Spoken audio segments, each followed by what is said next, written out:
Imagine a thin wire stretched tightly between two points.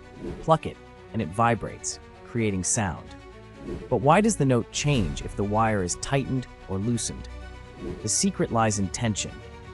When a material is stretched tighter, its vibrations speed up, producing higher-pitched sounds.